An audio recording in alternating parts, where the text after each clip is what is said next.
खबर अब हिंदी में। नमस्कार, फोकस पूर्वोत्तर के इस अंक में आप सभी दर्शकों का स्वागत है। और आज हम बात करने जा रहे हैं असम के चाय बागान और चाय मजदूरों की, क्योंकि असम की राजनीति में चाय जनजाति जो है, चाय बागानों में जो काम करने वाले मजदूर हैं, उनकी भी बड़ी अहम भूमिका है। और सभी राजनीतिक दलों की नज़र उन चाय मजदूर मतदाताओं पर है। और इसीलिए असम विधानसभा के चुनाव में सभी राजनीतिक दलों की नज़र भी चाय के बागानों पर है। और प्रधानमंत्री नरेंद्र मोदी जब असम के दौरे पर आए, डिब्रूगढ़ में वो उतरे एयरपोर्ट पर, तो वह एयरपोर्ट से उतरने के बाद सीधे चाय बागान गए और चाय की एक कली दो पत्तियां तोड़ती चाय मजदूरों से मुलाकात की, उनसे साथ बातचीत की, उनसे संवाद किया और यह भी बताया कि आप चाय तैयार करती हैं, आप चाय पत्तियां तोड़ती हैं और मैं कभी चाय बेचता था। कहने का मतलब साफ है कि असम की राजनीति में जो चाय बागान में जो मजदूर हैं, या जिन्हें असम में बगड़िया वोटर बोलते हैं, जिन्हें चाय जनजाति मतदाता बोलते हैं, उनकी एक बड़ी भूमिका रही है। और भले ही ये इन चाय मजदूरों ने जबरन यहाँ पर लाए गए थे, उड़ीसा से, पश्चिम बंगाल से, बिहार से, झारखंड से, इन्हें जबरन जहाज़ों में लाद लाद कर असम लाया गया था। सदियों पहले अंग्रेज़ों ने यहाँ चाय की खेती के लिए इनको लाया था, क्योंकि यहाँ पर मजदूरी के लिए लोग नहीं थे। और इन लोगों ने मिलकर जंगलों को, झाड़ियों को साफ सुथरा करके चाय के बागान लगाए और उसी चाय बागान ने असम की अर्थनीति को एक महत्वपूर्ण आधार दिया, एक संबल दिया। लेकिन उन चाय मजदूरों की स्थिति अब पिछले कुछ वर्षों में थोड़ी सी सुधरी है, लेकिन फिर भी यहाँ के सामाजिक परिवेश में इनको कुली ही कहा जाता है। कुली माने मजदूर। इन्हें गिरमिटिया की तरह असम में लाया गया था। अंग्रेजों ने चाय बागान में काम करने के लिए इनको लाया था। तो स्वाभाविक है कि जब प्रधानमंत्री आए और वो डिब्रूगढ़ में एक चाय बागान में गए और चाय मजदूरों से बातचीत की और अच्छा खासा समय बिताया, तो इससे सीधा सीधी अर्थ यही है कि वह चाय मजदूरों को भी प्रभावित करना चाहते हैं। वैसे ये अलग बात है कि किसी प्रधानमंत्री का चाय मजदूरों के बीच जाना, बागान में जाना, उनसे संवाद करना, इस बात को भी रेखांकित करता है कि यह कार्यक्रम सिर्फ राजनीतिक नहीं रहा, श्रम, इतिहास और संवेदना का जीवंत दृश्य बन गया। और उन मजदूरों को भी एक सुखद एहसास हुआ। उन्होंने तो कभी सोचा भी नहीं होगा कि भारत का प्रधानमंत्री चाय बागान में आकर उनसे इस तरह से संवाद करेगा, उनके हाल चाल जाने का। हमारी सुबह भले ही बिना चाय के आरंभ नहीं हो पाती है, लेकिन ये जो चाय है, इसके पीछे एक श्रम है, एक संवेदना है, एक आदत, एक संस्कृति और एक जीवन शैली का हिस्सा हमारी चाय बन चुकी है। लेकिन यह साधारण से दिखने वाली चाय के पीछे असाधारण परिश्रम की एक लंबी कहानी छिपी हुई है। चाय बागान में महिलाएं ही पत्तियां तोड़ती हैं और इन पत्तियों को तोड़ना, ये नाजुक और नई पत्तियों को तोड़ती हैं, क्योंकि ये सिर्फ एक कली दो पत्ती कहा जाता है इनको, लेकिन इसी से चाय की सुगंध और चाय का स्वाद तय होता है। चाय पत्तियां तोड़ना इतना आसान नहीं है जितना दिखता है। चाय पत्तियां तोड़ने की प्रक्रिया अत्यंत सूक्ष्म और कौशलपूर्ण होती है। एक कली दो पत्तियां का सिद्धांत चाय की गुणवत्ता का आधार है। केवल कोमल और नई पत्तियों को तोड़ा जाता है, क्योंकि यही चाय के स्वाद और सुगंध को निर्धारित करती है।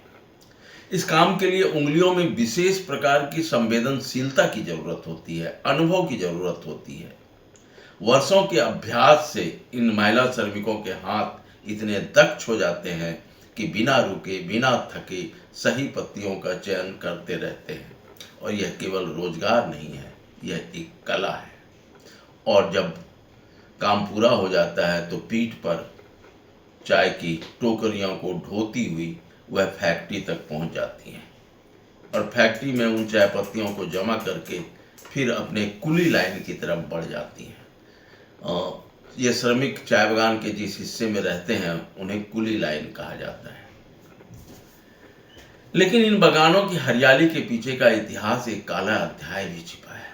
काफी यातना सहा था उस दौर में मजदूरों ने, और जब उन्हें लाया जा रहा था पानी के जहाज में भर भर कर ठोक ठोक कर, तो हजारों मजदूर रास्ते में ही मर जाते थे हैजा से और दूसरी बीमारियों से, और उन्हें सीधे नदी में फेंक दिया जाता था बिना अंतिम संस्कार के। ऐसे हजारों लोगों की व्यथा इन चाय बागानों में छिपी हुई है। लेकिन आज भी इन चाय मजदूरों को क्या मिला?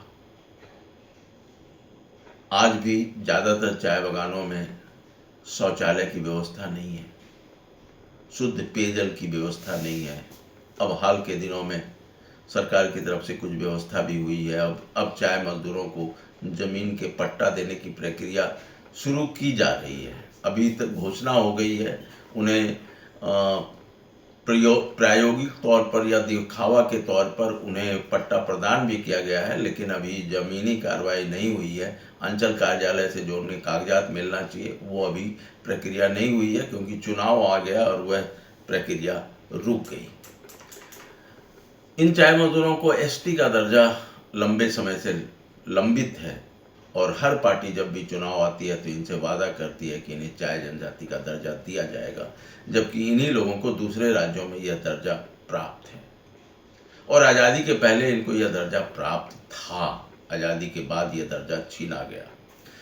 लेकिन चाहे कांग्रेस हो, चाहे भारतीय जनता पार्टी की सरकार हो, चाहे असम गण परिषद की सरकार हो, आज तक उन्हें एसटी का दर्जा नहीं मिला, और हर चुनाव में यह एक चुनावी वादा भर रह जाता है। चाय मजदूरों ने कांग्रेस को त्याग दिया, भारतीय जनता पार्टी का समर्थन किया, भारतीय जनता पार्टी के साथ आए, लेकिन उनकी जो मूल समस्या है वह वैसी की ही वैसी बनी हुई है। यह अलग बात है कि इस सरकार ने चाय मजदूरों की सुविधा के लिए जो कुली लाइन है, जो सड़कें हैं, जो अस्पताल हैं, पहले सारे मजदूर चाय बागान प्रबंधन पर निर्भर करते थे, लेकिन अब सरकार ने उनके लिए भी काम तय किया है। लेकिन इन मजदूरों को जो सम्मान महान गायक भूपेन हजारिका ने दिया है, वह उसका वर्णन नहीं किया जा सकता है। जब उन्होंने अपनी एक प्रसिद्ध गीत प्रस्तुत की, एक कली दो पत्तियां, तो केवल यह गीत नहीं बल्कि उन अनगिनत हाथों की कहानी है जो हर दिन चाय की पत्तियां तोड़ते हुए हमारे जीवन में स्वाद और ताजगी भरते हैं। उन्होंने वो गीत गाया था, एक कली दो पत्तियां नाजुक नाजुक अंगुलियां तोड़ रही हैं, कौन है ये? एक कली दो पत्तियां रतनपुर बगीचे में। यह गीत उन अनदेखे चेहरों को आवाज देता है जो हमारी रोजमर्रा की जिंदगी का अहम हिस्सा है, लेकिन अक्सर हमारी नजरों से ओझल हो जाता है। लेकिन एक चीज तो हुआ है कि आज जब प्रधानमंत्री प्रतीकात्मक कदम के तौर पर इन बागानों तक जाते हैं, और यह केवल एक तस्वीर नहीं बल्कि एक संदेश भी है कि देश की प्रगति में इन श्रमिकों का योगदान अमूल्य है। यह जरूरी है कि उनके जीवन स्तर को बेहतर बनाने, उनकी शिक्षा, स्वास्थ्य और सम्मान को सुनिश्चित करने के लिए ठोस प्रयास किया जाए। देखना है कि इस चुनाव के बाद जो भी सरकार बनती है वह इन चाय मजदूरों के लिए क्या करती है। लेकिन आपसे जब आग्रह है कि जब भी अगली बार चाय की चुस्की लें तो यह याद रखें कि यह केवल एक पेय नहीं बल्कि संघर्ष, इतिहास और श्रम का प्रतीक है। हर कप चाय में उन नाजुक उंगलियों की मेहनत घुली होती है जो हर दिन एक कली दो पत्तियां चुनकर हमारे जीवन को स्वाद और ऊर्जा भर देती हैं। तो आज का हमारा यह एपिसोड आपको कैसा लगा ज़रूर बताइएगा। कमेंट कीजिए, लाइक कीजिए, शेयर कीजिए और बहुत अच्छा लगे तो सब्सक्राइब भी कीजिए। आज के लिए बस इतना ही। धन्यवाद।